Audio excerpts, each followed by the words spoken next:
Hey everyone, it's Nico, and in this video, we're going to be taking a look at a game that I've been so addicted to over the last 4 or 5 days. I sank like 17 hours into this game so far, which is incredible, because when I do early access previews for indie games, usually like maybe 2 to 5 hours is sufficient to make my content on the game. But in this case, I kept delaying when I was going to make this video simply because I didn't want to stop playing. And I don't know that that's something that I can say about any other early access game that I've covered before. Usually I make those videos and then I don't check in on the game for months, weeks, or sometimes even years later, depending on how long they're in early access. But this one is absolutely incredible. And if you're a fan of Brotato, man, are you in for a treat. Because I enjoy that game, but I am certainly not the biggest of Brotato fan. But first of all, let's get into what this actually is. Because it has a comical name and premise. This is Noobs Are Coming, which is an arena roguelike that is inspired by the game design of Brotato, with the character design of The Binding of Isaac, with the art design of Cult of the Lamb. So if it looks familiar to you, that's why. It's combining elements from 3 indie greats all into one. It's set up very similar to Brotato, and my apologies if you're not familiar with that game, but I'm gonna draw a lot of comparisons because this is pretty much verbatim that type of gameplay style. So you're gonna start out on difficulty number 1. You can play this in single player, or additionally you can also play co-op 2, 3, or even 4 players locally, although remote play on Steam is supported, and I'll get to that a little bit later. But you're just gonna pick a character. You have a few to start off with, a weapon, and then boom, you're getting right into it. You're gonna go through a series of waves. There's 15 total for the beginning difficulty, and then the later difficulties, which there are 5 of total that you'll unlock as you progress, will task you with staying alive for 20.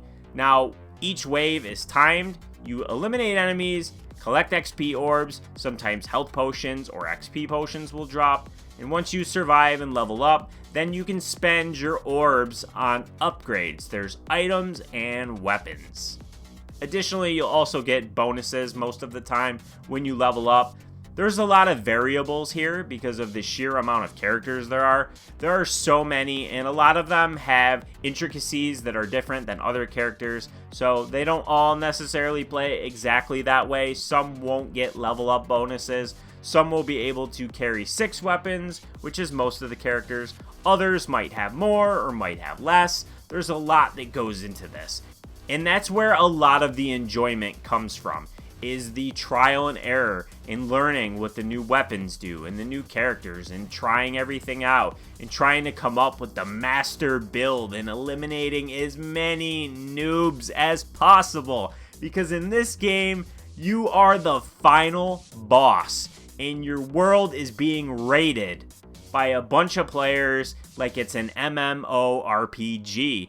And what's really cool is if you're a Twitch streamer or you follow a popular Twitch streamer that plays these types of games, they can actually integrate that into the game, and some of the characters will be named after the people in their chat. So they're going to be vanquishing their chat, which is probably going to be pretty cathartic, because I know, sometimes chats, they can be a little annoying. Not you guys, right? No, you guys are fine. You guys are fine.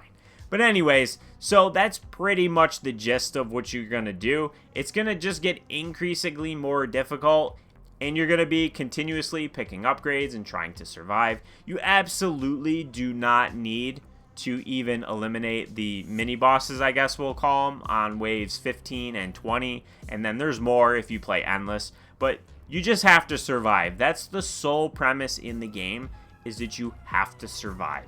And to complement the gameplay and the survival aspects is a pretty good pulse-pounding soundtrack.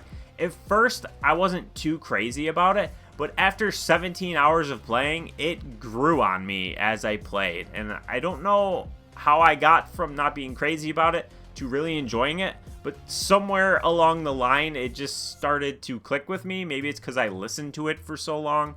But once you successfully complete some of these runs, there are so many different things to unlock. Some characters are going to unlock new items, others are going to unlock new bosses. There's a lot of different criteria for these, and again, it's all tracked really well in the menus, and they're also tied to the Steam achievements, so you're constantly earning new things. And that's probably why I ended up sinking 17 hours into this, is because I was always earning something new that I wanted to try out. And a game like this that's really well designed is going to have that aspect to it.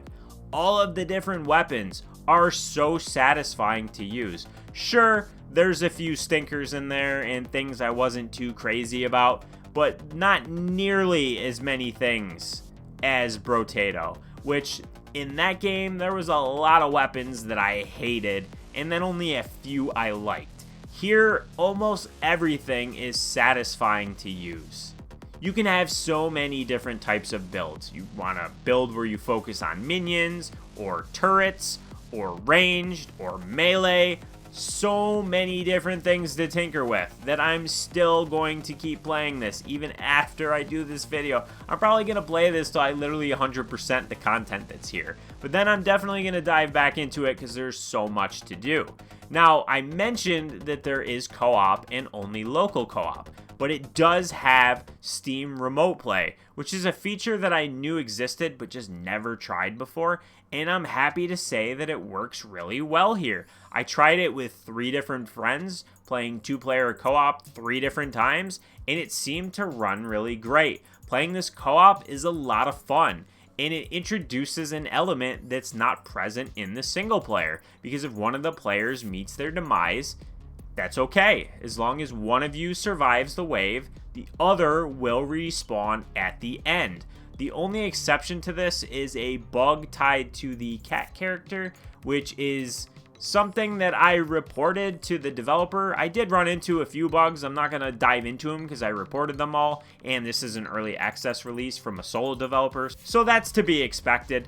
But yeah, there are a few rough edges, but they are very few and far between, and I'm sure they're going to get patched like ASAP. Another thing I want to mention about this is the charm from the dialogue. I'm sure a lot of us have played different PvP or PvE games over the years and dealt with many different types of personalities on the other end of the internet. So there's a lot of memeable sayings that you're going to see in dialogue presented from the noobs coming in to eliminate you, and then also from your final boss character talking to these noobs that are trying to take you out. So that really resonated with me because I kind of have a lot of inside jokes with my buddies that I've been playing games with online for many years. We're at like 20 plus years now at this point, ever since PS2, which is just ridiculous to think about. But that part of it I really loved. I understand that that might be an acquired taste and some people might not like that, but I personally really enjoyed the goofiness of it, and I hope that the developer actually adds some more comedy and humor into this dialogue, because there's definitely some memeable sayings that are missing here.